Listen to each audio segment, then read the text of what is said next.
শেখ হাসিনা কি নিয়ে গেছে এবং কি দিয়ে গেছে চলুন জানা যাক। আর্থিক খাতে বিস্ময়কর দুর্নীতি করেছে শেখ হাসিনা সরকার। উন্নয়ন প্রকল্পে হয়েছে পুকুর চুরি, রাজনৈতিক চাঁদাবাজি, ঘুষ এবং মূল্যস্ফীতির কাছে হার মেনেছে বাজেট। গুটি কয়েক ব্যবসায়ী নিয়ন্ত্রণে চলে যাওয়ায় অস্থিতিশীল হয় পণ্য বাজার। অর্থনৈতিক শ্বেতপত্র প্রতিবেদনে বলা হয়, ব্যাংকিং খাতে লুট হওয়া অর্থ দিয়ে তৈরি করা যেত 24টি পদ্মা সেতু। বিশ্লেষকরা মনে করে সংস্কারমূলক উদ্যোগ বাস্তবায়ন করে তছনছ হওয়া অর্থনীতিকে টেনে তুলতে হবে।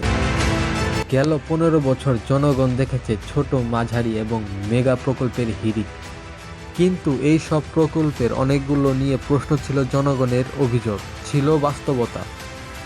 বিবেচনা না করে কেবল লুটপাটের জন্যই এই সব প্রকল্প বাস্তবায়ন করা হয়েছে।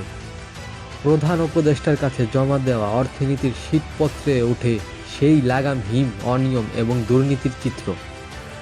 প্রতিবেদনে বলা হয়, উন্নয়ন প্রকল্পে ৯/৬-এর কারণে ব্যয় বেড়েছে ৭০%। প্রতিবেদনে উঠে আসছে ব্যাংক খাতে হরিলুট অবস্থা।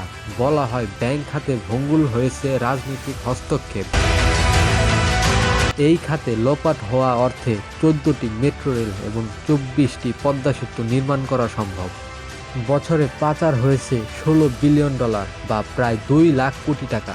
রিপোর্টে বলা হয়, পদ্ধতিগত কর ফাঁকি, ছাড়ের অপব্যবহার এবং দুর্বলভাবে কর্পোরেশন পরিচালনায় রাজস্ব বঞ্চিত হয়েছে রাষ্ট্র। গেল 1 বছরে ভিসা ক্রয় রিপোর্টিং এজেন্সি হুন্ডিতে পাচার হয়েছে 1,34,000 কোটি টাকা।